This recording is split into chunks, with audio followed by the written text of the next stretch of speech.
మీకు అసలు ఉగ్ర దాడి జరిగింది పహల్గామా దాడి తర్వాత 26 కుటుంబాలకి తీరని దుఃఖ శ్లోకంలోకి వెళ్ళిపోయారు.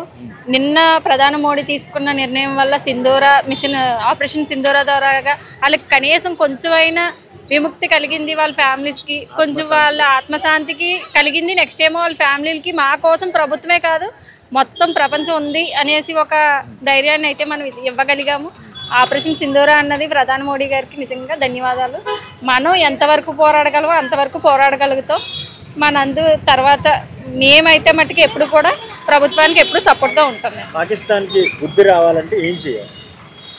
వాళ్ళు చేసిన దానికి ప్రతిదాడి మట్టుకి కంపల్సరిగా చెయ్యాలి. ఇప్పుడు దాకా మనం ఎప్పుడు కూడా ప్రతిదాడి చెయ్యలేదు, కానీ ఇప్పుడైతే మట్టుకి ప్రతిదాడి చెయ్యాలి. వాళ్ళు ముందుకు వచ్చి మాటలు తప్ప చేతలు లేవు ఇప్పుడు దాకా వాళ్ళకి, కానీ ఎగురుతున్నారు. ఆ ఎగిరిదానికి మనం బుద్ధి చెప్పాలి సైలెంట్గా. ఉగ్రవాదుల దాడిలో 25 మంది చనిపోయారు. దానికి ప్రతీకారంగా ఈరోజు వైమానిక దాడులు జరిగినాయి. పాకిస్తాన్లో ముష్కర్లకు టెర్రరిస్టులకు సంబంధించినటువంటి స్థావరాలను ధ్వంసం చేశారు. ఎట్లా అనిపిస్తా ఉంది? మీకు ఏమనుకుంటున్నారు? అలా జరగడం అన్నది మనకు చాలా విచారించవలసిన విషయం అండి. మరి అలా మన ఇండియన్స్ని చంపేయడం అన్నది మనం అసలు ఊరుకోకూడదండి. దానికి తగిన చర్యలు తీసుకోవాలండి.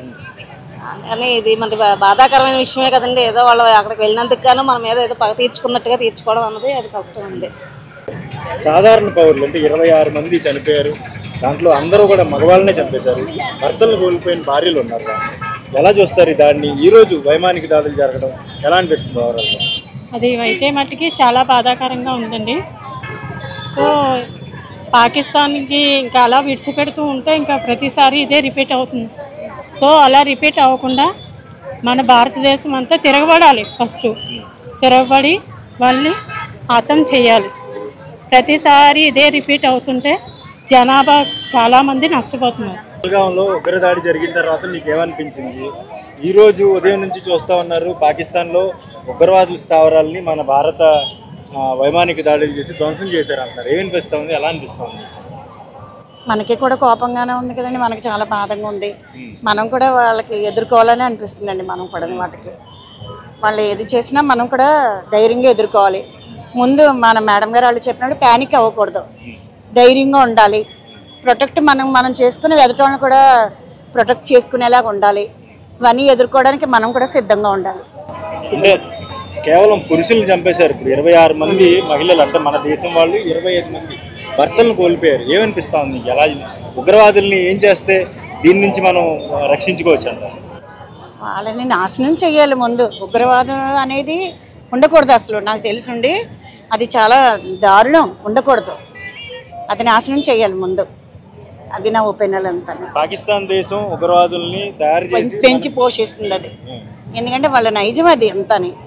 ఇది అంతా ఉండాలంటే మనం కూడా దానికి ఎదుర్కొనే శక్తి మనకు కూడా ఉండాలి. దానివల్ల మనం కూడా ధైర్యంగా ఉండాలి. పాకిస్తాన్ ఉగ్రవాదులు జరిపిన దాడిలో పహల్గాంలో 25 మంది చనిపోయారు. దానికి ప్రతిదాడిగా ఈరోజు తెల్లవారుజామున పాకిస్తాన్ ఉగ్రవాద స్థావరాన్ని మన భారత ఆర్మీ ధ్వంసం చేసింది. ఎలా అనిపిస్తా ఉంది? ఏం చెప్తారు మీరు? సంతోషమే కదా. అంటే సంతోషం అంటే మన వాళ్ళని వెళ్ళి అక్కడ ఎవరిని కూడా సభ్యులను ఎవరు చంపలేదండి. అంటే జనాన్ని ఎవరు చంపలేదు. మనకు జరిగిన దానికి పెళ్ళయ్యి 6 రోజులు అయింది. భర్తను కోల్పోయింది ఆవిడ. భర్తను కోల్పోయినటువంటి అంత ఎంత బాధాకరమైన విషయం, చాలా బాధాకరమైన విషయం. కానీ మరి అది అనుభవించిన వాళ్ళకి తెలుస్తుంది. అందుకే మోడీ గారు ఇటువంటి నిర్ణయం తీసుకున్నారు. మన వాళ్ళ మీద ఏదో కక్షపూర్తిగా చెయ్యాలని ఏమి అనుకోవట్లేదు. కానీ వాళ్ళే వచ్చి మన వాళ్ళని చంపిన మూలాన్నే మోడీ గారు ఈ నిర్ణయం తీసుకోవాల్సి వచ్చింది. కానీ సక్సెస్ అవుతుంది అని అనుకుంటున్నారు. ధైర్యంగా ఉండాలి. అందరూ ధైర్యంగా ఉంటామండి. ఎందుకంటే వాళ్ళకి జరిగినా ఒకటే, మనకు జరిగినా ఒకటే అన్న ఒక బాధాకరమైన విషయం అయితే అందరూ కొంచెం. యుద్ధం జరిగితే ఎలా ఉండబోతుంది పాకిస్తాన్లో? యుద్ధం జరిగితే ఇప్పుడు చెప్పారు కదా సార్, కలెక్టర్ గారు మొత్తం అందరూ వచ్చారు. మనకి టీవీలో కూడా చూపిస్తున్నారు. వాళ్ళు చెప్పినట్టే మనం కూడా తగు జాగ్రత్తలు తీసుకొని చూద్దాం. జాగ్రత్తగా ఉండాలి. ఏం జరుగుతుంది అన్నది దైవ నిర్ణయం. ఉగ్రవాదుల దాడిలో చనిపోవడం మీకు ఎలా అనిపించింది? తెలిసిన తర్వాత ఈరోజు వైమానిక దాడులు పాకిస్తాన్లో ఉన్నటువంటి టెర్రరిస్టుల స్థావరాన్ని ధ్వంసం చేయడం ఏమనిపించింది? ధ్వంసం చేయడం అంటే సార్ అది మరి ముందు మనం ఊహించకుండా మన మీద దెబ్బ కొట్టారు కదండి. మరి దాన్ని బట్టి చూస్తే మనం బాధపడ్డాం కదండి. ఫస్ట్ మనం ఏం చేయాలనుకోలేదు. అంతా ఒకటే. వేరే వేరే దేశాలైనా వేరే వేరే కులాలైనా అంతా ఆంధ్రలోనే అన్న ఇదిలో మనం ఉన్నాం. కానీ వాళ్ళు అలా చూడలేదు కదా. చూడకుండా మరి మన వాళ్ళ మీద దెబ్బేసినప్పుడు మనం కొంచెమైనా మనం ఏంటన్నది చూపించాలి కదండి. అది చూపించడం అయితే కరెక్ట్ అండి. ఈరోజు పాకిస్తాన్లో ఉన్నటువంటి ఉగ్రవాద స్థావరాలు ధ్వంసం చేయడం ద్వారా మీకు ఏమనిపించింది? మరి మన మీద అన్యాయంగా దాడి చేసి ఒక 6గురిని 7గురిని చంపేశారు కదండి. 26 కుటుంబాలు, కొత్తగా పెళ్ళైన జంటలు అందరినీ కూడా మరి అన్యాయంగా చంపేయడం అనేది కరెక్ట్ కాదు. కాబట్టి ప్రస్తుతానికి మన మోడీ గారు ఈ వ్యవహరిస్తున్న తీరైతే మట్టికి కరెక్ట్గానే చేస్తున్నారని అనిపించింది మాకు. ఈరోజు యుద్ధం వస్తే ఎలా ఉండాలనే దాని మీద మీకు కొంత అవగాహన కల్పించారు. ఇక్కడ మాకు మున్సిపల్ కార్పొరేషన్ తరఫు నుంచి ఇక్కడ మనం ఈ గవర్నమెంట్ పరంగా కాకుండా యుద్ధం జరుగుతుంటే కనుక పౌరులుగా మనం ఎటువంటి జాగ్రత్తలు తీసుకోవాలి, ఎలా ఉంటే మనం ప్రొడక్షన్ తీసుకోగలయా అనే విషయం మీద మనకి ఎన్సీసీ వాళ్ళ ద్వారా కూడా మంచి అవగాహన, పోలీసు వారి ఆధ్వర్యంలో కూడా మనకి చాలా మంచిగా అవగాహన కల్పించారు. దీనివల్ల ఇక్కడికి వచ్చిన చాలామంది మిగిలిన పబ్లిక్ కూడా ఈ న్యూస్ పాస్ చేసి అవేర్నెస్ తీసుకొచ్చేస్తారనే అవగాహన కల్పించడం గురించి మనకి ఇక్కడ చాలా బాగా చెప్పడం అనేది జరిగింది. ఇది అందరికీ కూడా ఉపయోగపడుతుంది. కాకినాడలో ఏదో ఒక దాడి జరిగింది అనుకుంటారు, మీరు ఏం చేస్తారు? మీ చుట్టూ 10 మంది గాయపడిన వాళ్ళు ఉన్నారు, లేకపోతే ఇబ్బంది పడుతూ ఉన్నారు, ఏం చేస్తారు మీరు చెప్పండి? అప్పుడు జరిగిన పరిస్థితులను బట్టి అక్కడ మనకు ఉన్న ప్రదేశాలకి ఎక్కడ అనుకూలంగా ఉంటే కనుక అక్కడికి ముందు మనం సంరక్షణ ప్రదేశాలకి వెళ్ళడం, వాళ్ళని పంపించడం అనేది, ప్లస్ ఏమన్నా గాయాలైతే కనుక దగ్గరలో మనకు ముందు మన ఇంట్లో ఏవైతే మనం చేసుకోగలమో ఫస్ట్ ఎయిడ్ అనేది చేసుకుని తర్వాత మనం నెమ్మదిగా దగ్గరలో ఉన్న హాస్పిటల్కి మన కన్సల్టింగ్ ఎవరైనా డాక్టర్స్ కానీ తెలుసుంటే వాళ్ళని కన్సల్టింగ్ చేసి తీసుకెళ్ళడానికి మన అందరం కూడా మరి ముందుకొచ్చి ఉండాలని మేము అనుకుంటున్నాం. మీకు ఏమనిపించింది ఈరోజు ఉదయం భారత ఆర్మీ దాన్ని ధ్వంసం చేసింది పాకిస్తాన్, ఏమనిపిస్తా ఉంది? ఏమనిపిస్తుందండి, గవర్నమెంట్ చేసిన దాన్ని సపోర్ట్ చేస్తే మన జాగ్రత్తలో మనం ఉండాలని తెలుస్తుందండి.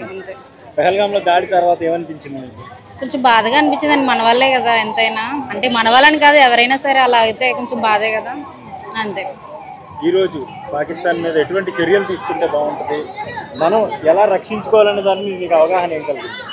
అంటే ఇప్పుడు సిఏ గారు వాళ్ళు చెప్పారు కదండి, బేసిక్ మెజర్మెంట్స్ తీసుకొని కొంచెం మన వాళ్ళు మన సేఫ్టీగా ఉండి కొంచెం వాళ్ళు చెప్పిన మాక్ డ్రిల్ అది పాటించి లైట్స్ అన్నీ ఆఫ్ చేసుకొని కొంచెం సేఫ్టీగా బయట అది తిరగకుండా కొంచెం సేఫ్గా ఉంటే చాలు. ఇంకా గవర్నమెంట్ వాళ్ళు చేసేది ఆల్రెడీ చేస్తున్నారు కాబట్టి దాన్ని కొంచెం మన మెజర్స్లో మనం ఉంటే చాలు. పాకిస్తాన్ మీద చర్యలు ఏ విధంగా ఉండాలి అది అంత ఐడియా లేదండి, ఆల్రెడీ సెంట్రల్ వాళ్ళు చూసుకుంటున్నారు కదా. హలో, తెలుగు రాజ్యం ఛానల్ చూస్తున్నారా? సామాజిక, రాజకీయ, జీవన చిత్రణే తెలుగు రాజ్యం. అతిశయోక్తులు, అసత్యాలు ఉండవు. రాజకీయ కోణం కాదు, ప్రజా కోణమే కొలబద్ద. తెలుగు రాజ్యం వీక్షణ మీ ఉత్తమ అభిరుచికి నిదర్శనం.